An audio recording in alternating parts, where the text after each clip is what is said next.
السلام عليكم ورحمة الله وبركاته.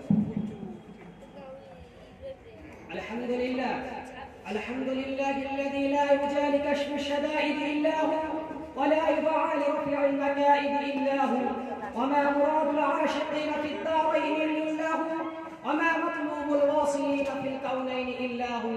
المخلوق كلهم ضعفاء لا قوي إلا هو، والناس كلهم فقراء لا غني إلا هو، لا واجد ولا واجد إلا هو، لا حافظ ولا ناصر إلا هو. غافل الذنب وقابل التوب شديد العقاب ذي الطول لا إله إلا هو.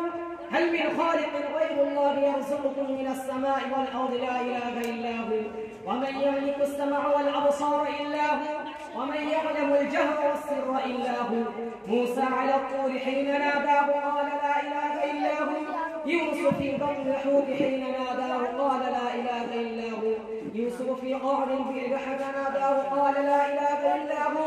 إبراهيم في نار الحريق حين ناداه قال لا إله إلا هو. ونشهد أن لا إله إلا الله وحده لا شريك له وهو الحي لا إله إلا هو. ونشهد أن سيدنا ومولانا محمدا عبده ورسوله صلى الله عليه وعلى آله وأصحابه وبارك وسلم. يعلم أن الدنيا دائرة ولذتها فانية وطاعتها باقية وحاصلها فوت وآخرها موت. إخواني بدن ضعيف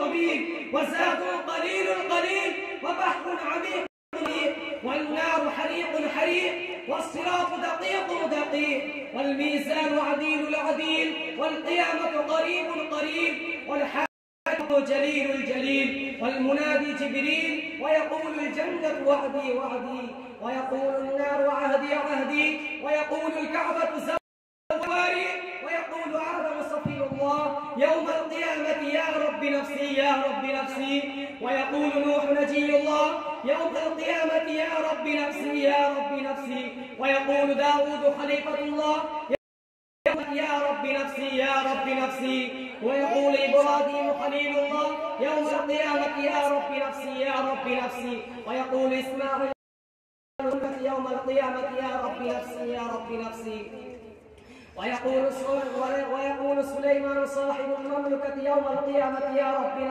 رب نفسي ويقول يوسف صديق الله يوم القيامة يا رب نفسي ويقول موسى كليم الله يوم القيامة يا رب نفسي ويقول رسولنا ونبينا وهادينا وشفيعنا سيدنا محمد صلى الله عليه وسلم يوم القيامة يا رب أمتي ويقول الجليل الجبار جل جلاله وعم نوال وحبيبي يا عبادي لا خوف عليكم اليوم ولا أنتم تحزنون.